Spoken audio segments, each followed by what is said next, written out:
Oke, selamat pagi, siang, maupun sore. Nah, kali ini kita akan melanjutkan terkait dengan video manajemen risiko ya. Tapi sebelum itu, seperti biasa, kita membaca dulu disclaimer. Tabel-tabel dan kolom isian yang ada pada sheet di file ini tidak sepenuhnya berdasarkan Surat Edaran Menteri PUPR Nomor 04 Tahun 2021 dan merupakan pengembangan pribadi yang bertujuan untuk memudahkan proses analisis dan inventarisasi data untuk keperluan menyusun laporan penerapan manajemen risiko di lingkungan Kementerian PUPR. Apabila file ini bertentangan dengan pemahaman Anda terkait penyusunan laporan penerapan manajemen risiko, jangan melanjutkan ke sheet berikutnya dan silakan menggunakan metode lainnya. Terima kasih.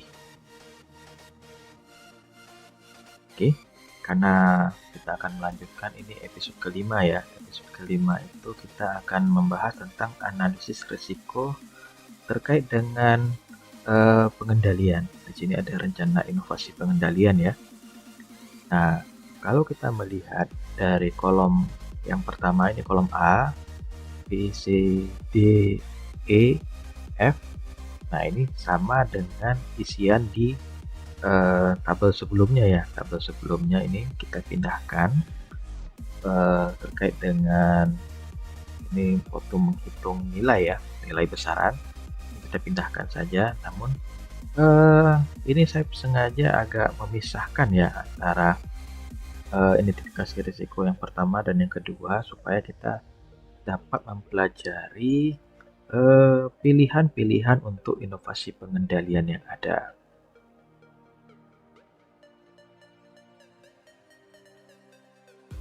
Nah, kalau kita melihat di kolom G, ini ada status pengendalian yang sudah ada. Bisa dibuat ini centang saja ya, karena untuk identifikasi yang ada, risiko yang ada ya, itu biasanya memang sudah punya pengendalian. Nah, kalau misalnya belum punya pengendalian yang ada, nanti di tabel sebelumnya ini bisa dilihat di risiko inherent atau risiko yang melekat.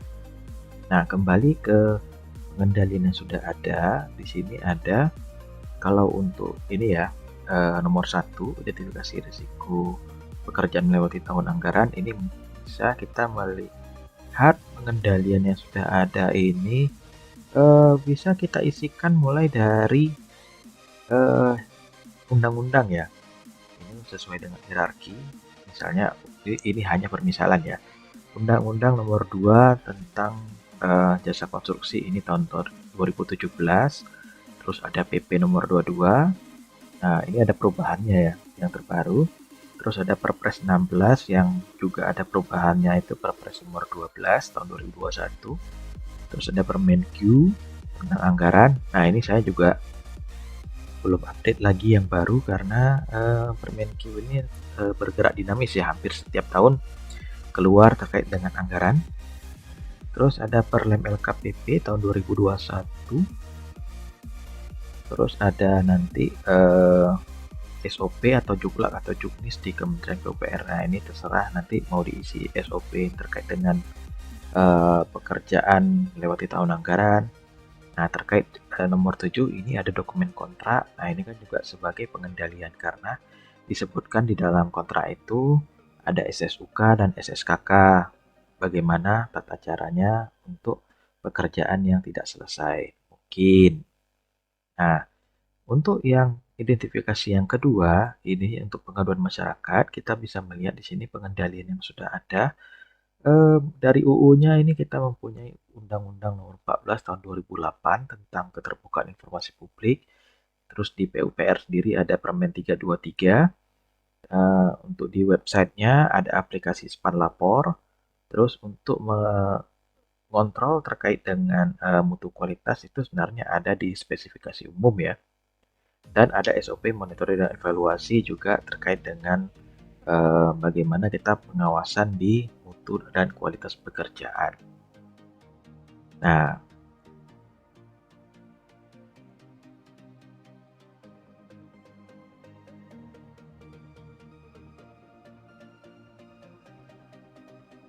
Oke, kita melihat di kolom I selanjutnya. Di sini ada prioritas.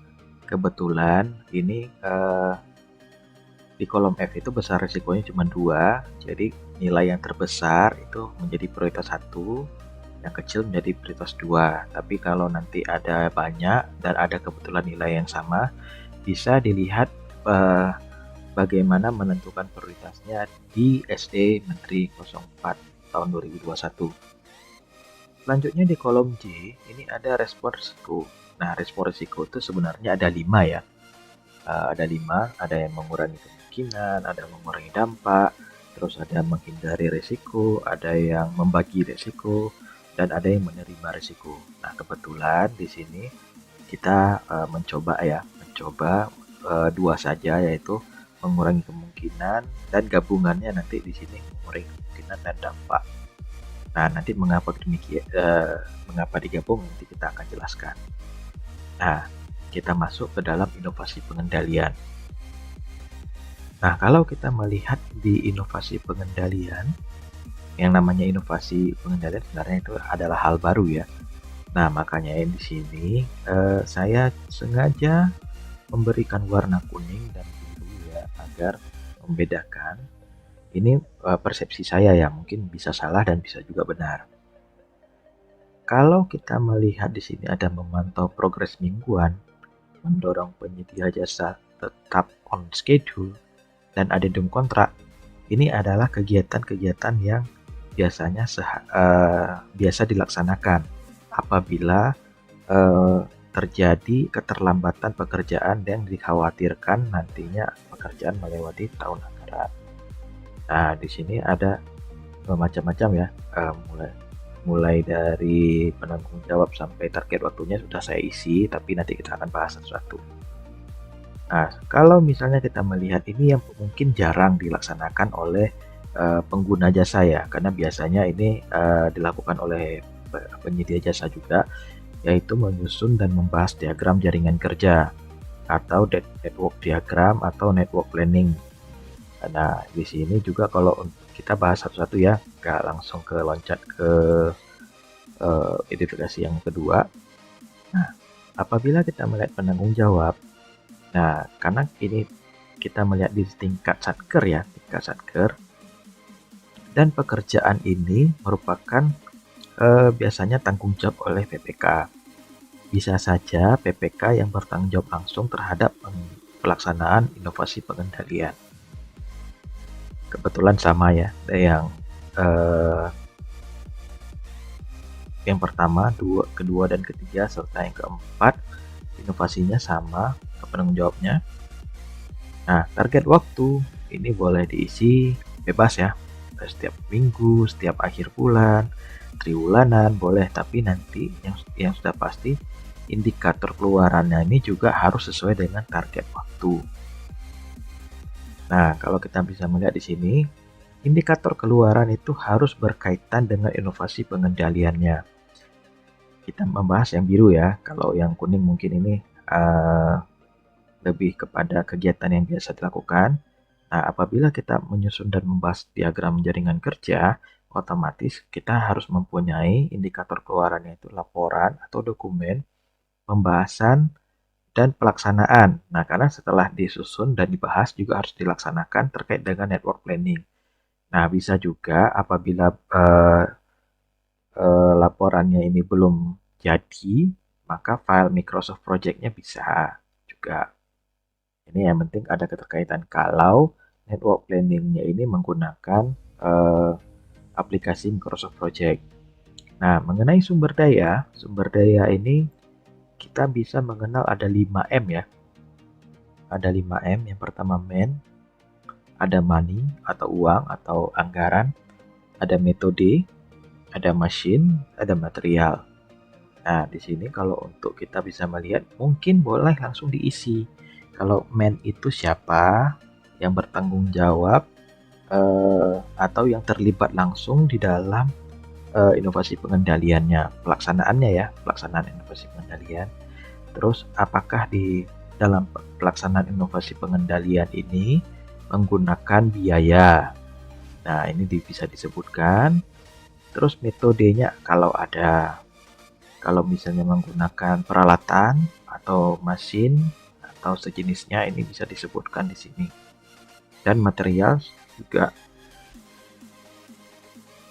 Nah, nanti setelah kita melihat adanya keterangan di masing-masing sumber daya, nah ini saya mencoba memberikan sebuah kolom penilaian. Nah, ini kebetulan ini pengembangan pribadi ya, untuk penilaian bagaimana ada kelayakan teknis, biaya, jadi kita nanti memberikan skor supaya kita dapat memilih kira-kira rencana inovasi pengendalian apa yang cocok untuk diterapkan di dalam profil risiko dalam rangka memitigasi atau juga apabila risiko ini terjadi kita bisa mengantisipasi. Nah, ini kita bisa melihat di sini ada kolom juga ya, kategori penilaian. Kalau kelayakan teknis, kalau sumber daya kurang misalnya kita beri nilai 1, sumber daya cukup bisa memberikan nilai 2, untuk memadai 3. Kalau biaya, kalau misalnya mahal itu 1, kalau misalnya biayanya kategori sedang mungkin 2, kalau murah 3. Nah, kita kan berpatokan kalau sumber daya memadai dan murah itu yang bisa kita ambil sebagai nilai terbesar dalam penentuan inovasi pengendalian yang akan direncanakan. Namun apabila mau semuanya inovasi pengendalian ini juga diterapkan, tidak masalah, asal nanti pada saat membuat dokumen manajemen risikonya itu, setiap inovasi pengendalian dan indikator keluarannya harus disertai dengan bukti dukung.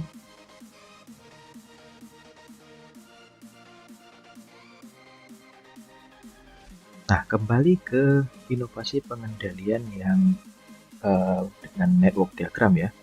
Nah, di sini kita bisa melihat ada pembahasan terkait dengan network diagram ya. Ini mungkin bisa dibilang kalau kita belajar tentang manajemen konstruksi dan segala macam yang terkait, itu bisa kita membuat network diagram.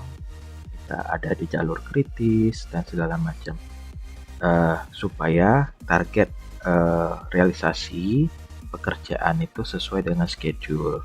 Nah, makanya kita diharapkan dengan adanya network diagram ini dan pelaksanaannya itu dapat mengurangi kemungkinan, karena di sini kan kita bilang kita mengambil dari risiko pekerjaan melewati tahun anggaran ini, nilai kemungkinannya itu adalah berapa jumlah pekerjaan yang melewati tahun anggaran di dalam kolom LED kemarin ya, yang di sini kan banyak ya.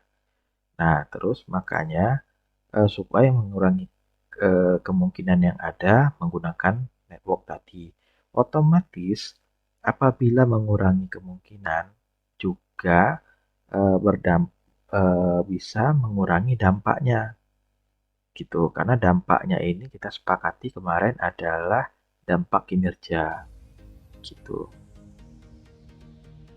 Oke, nah setelah itu kita melihat lagi untuk penilaian.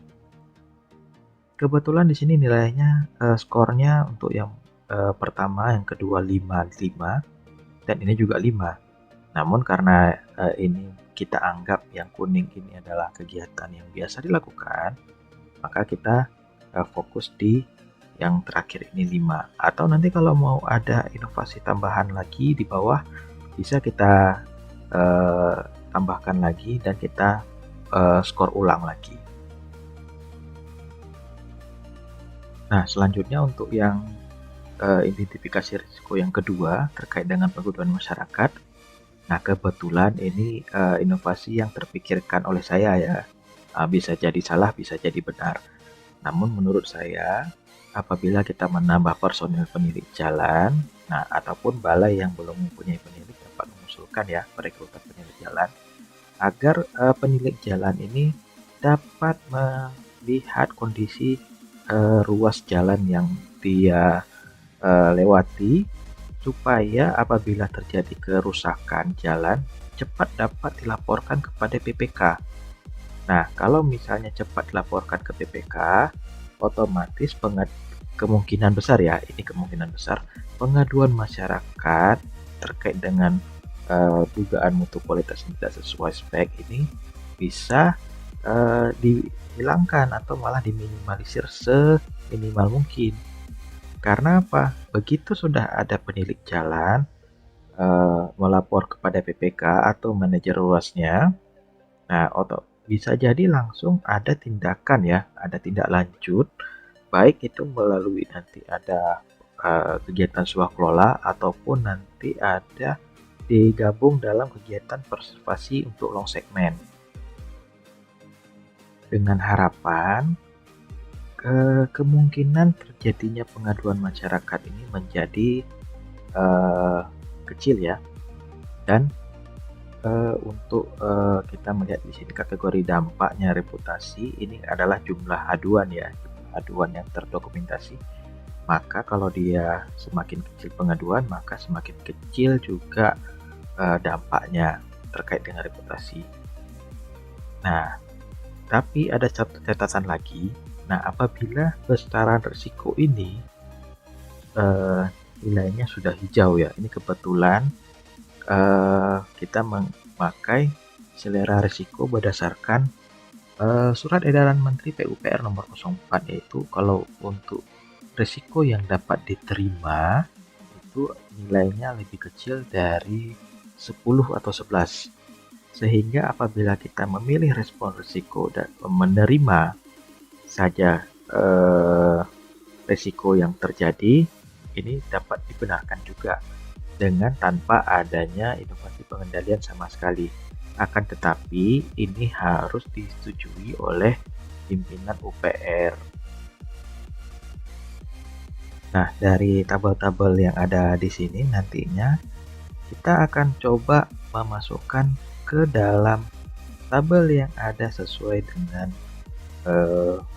lampiran pada SE Menteri PUPR.